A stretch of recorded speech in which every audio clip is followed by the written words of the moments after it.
El humo era espeso. Un velo negro que devoraba el cielo sobre el pueblo de Ronda. Javier Coria. Con el corazón latiendo al ritmo del alito de las sirenas. Mientras las llamas lamían las paredes de una casa antigua en el borde del acanalado. Rápido, Miguel, por la izquierda. Grito, su voz quebrada por el esfuerzo y algo más. Algo que nadie notaba.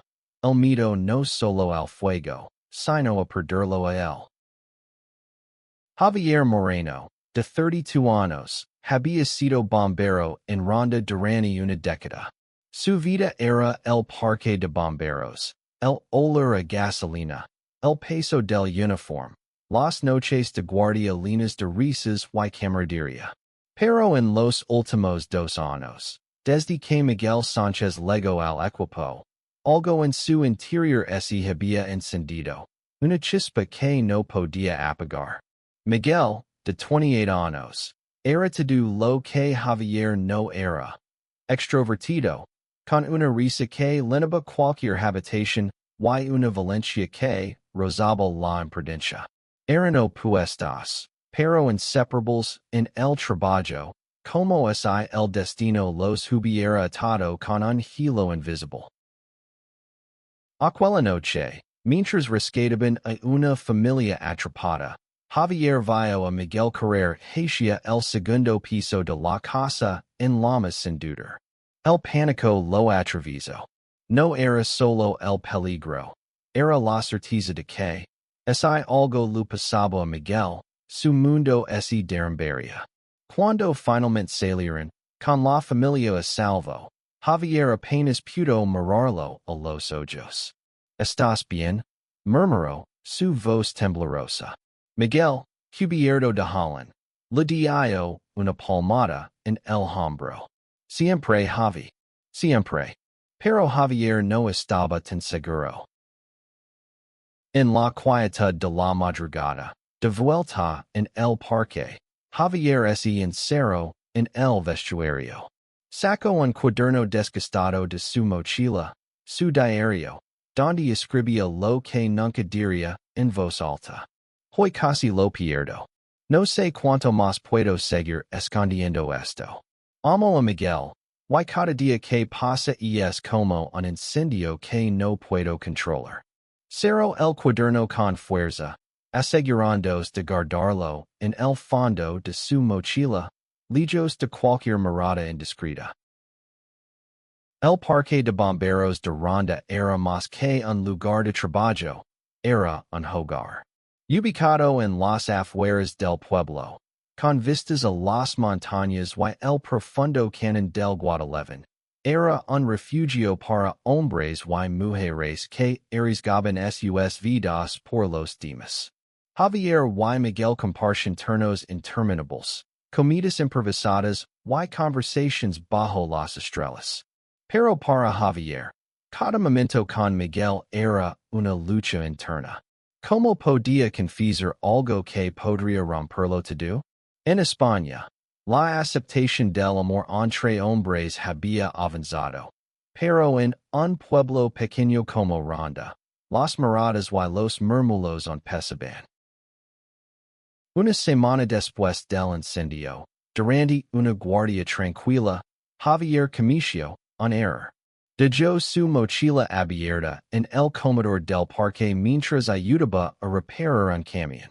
No vio que Miguel, buscando una linterna, rebuscó en la mochila y encontró el diario.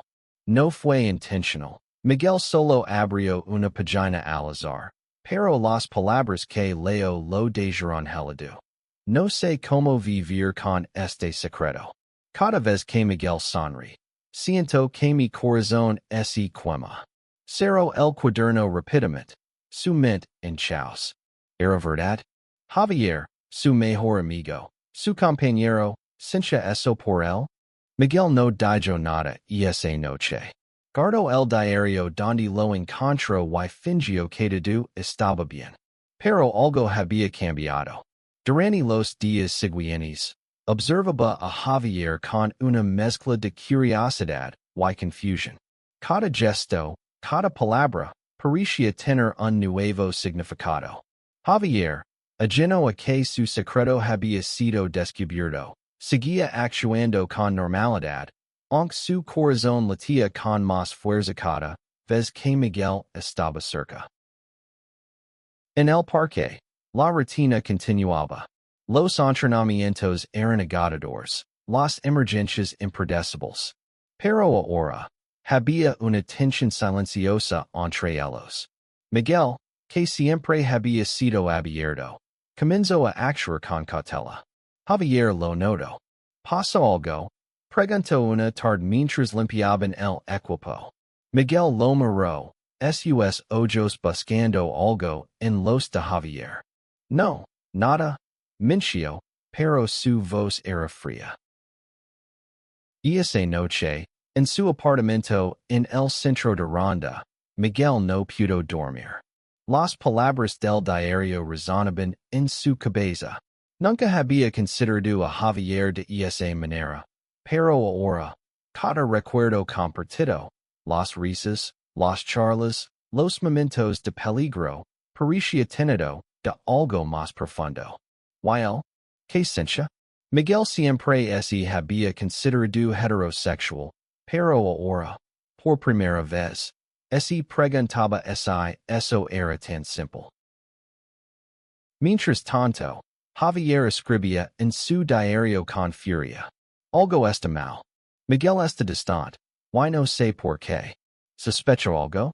No puedo perderlo. No como amigo, no como nada. Las páginas se llenaban de confesiones, de mitos, de sueños imposibles. Pero también de esperanza.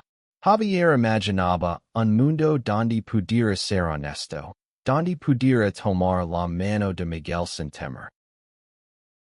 Una emergencia los unió nuevamente.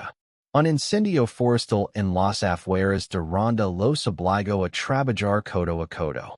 En medio del caos, con el fuego rugiendo a su alrededor, Javier salvó a Miguel de una rama que cayó repentinamente. Sus manos se tocaron por un instante. Y el tiempo pareció detenerse. Gracias, susurró Miguel, su voz cargada de algo que Javier no pudo descifrar. Pero no había tiempo para pensar. El fuego no esperaba. De vuelta en el parque, exhaustos, compartieron una botella de agua bajo el cielo estrellado. Javi, tenemos que hablar, dijo Miguel de repente. El corazón de Javier se detuvo. ¿Sobre qué? Preguntó, temiendo lo peor. Miguel lo miró fijamente. Sobre lo que escribes en tu diario. El mundo de Javier se derrumbó en un segundo. ¿Qué? Balbució, su rostro pálido. Miguel suspiró, pasándose una mano por el cabello. Los six por accidente. No quería, pero le una página. Sé lo que sientes. El silencio entre ellos era ensordecido, solo roto por el lejano murmullo del viento en las montañas. Javier sintió que el suelo se desvanecía. Quería correr, esconderse, desaparecer, pero no podía moverse. No era para que lo vieras, dijo finalmente. Su voz apenas un susurro. Lo siento, Miguel. No quería que esto para. Miguel lo miró, sus ojos llenos de una mezcla de dolor y ternura. No te disculpes. Solo necesito entender. Esa noche, en el tejado del Parque de Bomberos, hablaron como nunca antes. Javier, con el corazón en la mano, confesó todo.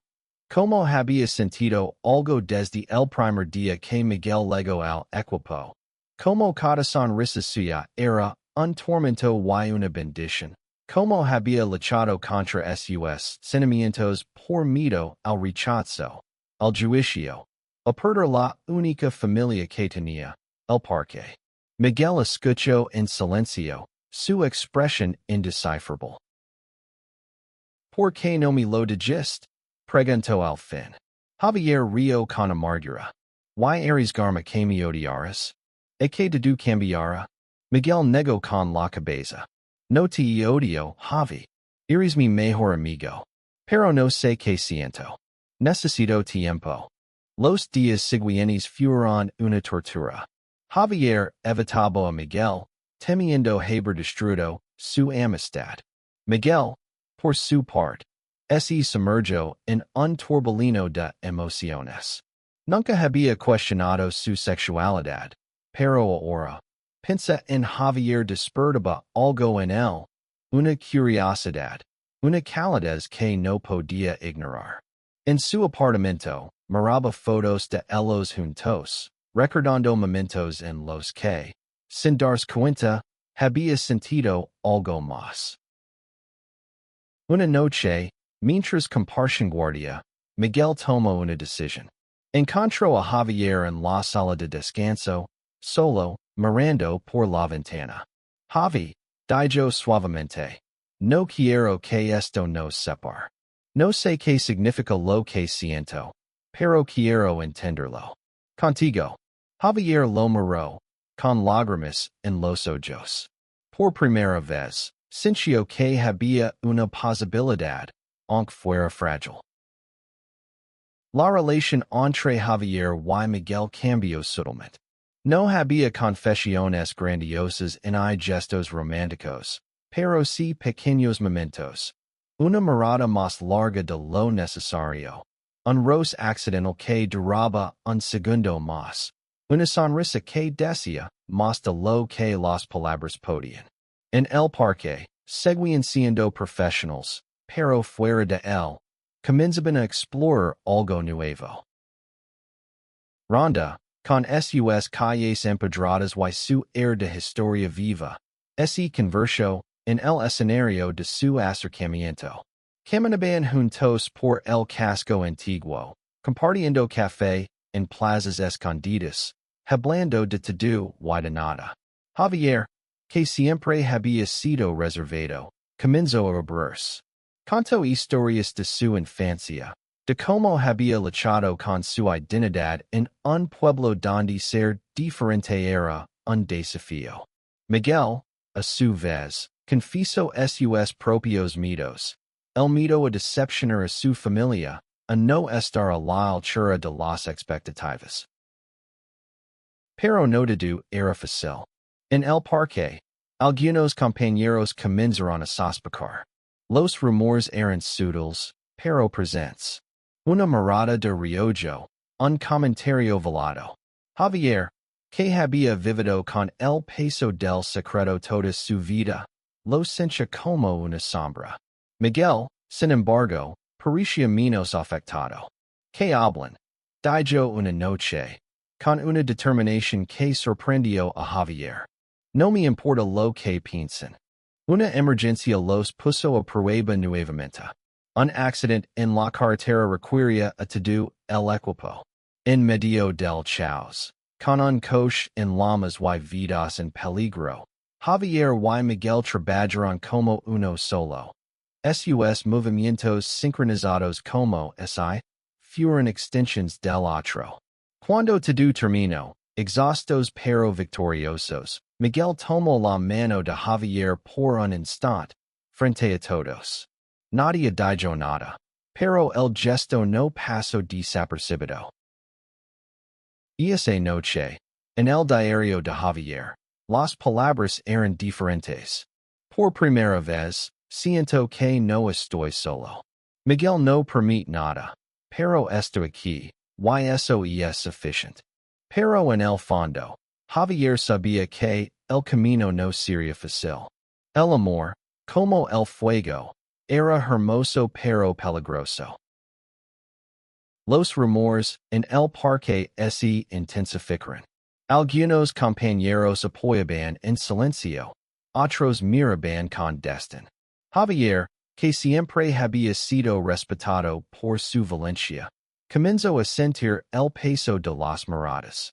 Miguel, más impulsivo, confrontó a uno de los críticos durante una comida en el parque. Si tienes algo que decir, dilo a la cara. Espido, su voz temblando de rabia.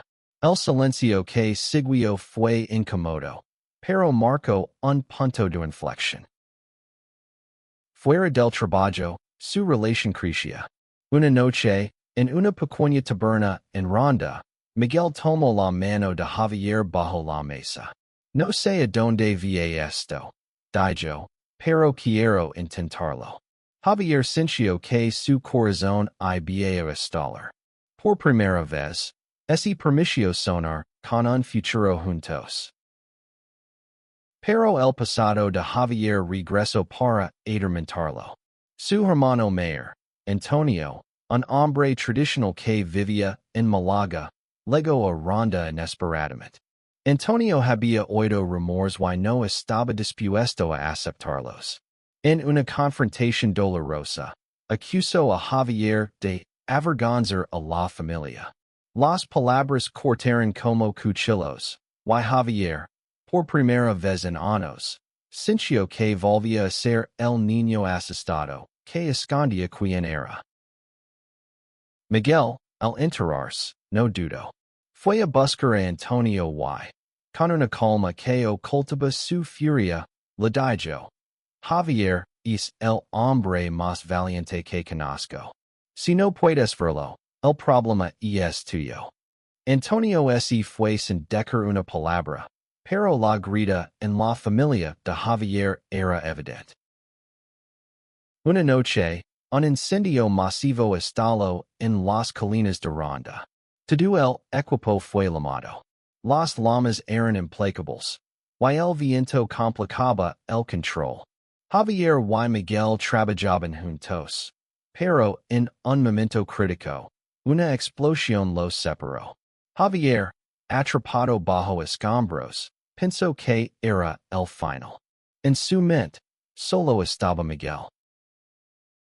Cuando despertó, estaba en el hospital. Miguel estaba a su lado, con los ojos rojos de no dormir. No vuelvas a asustar más si, dijo, su voz quebrada.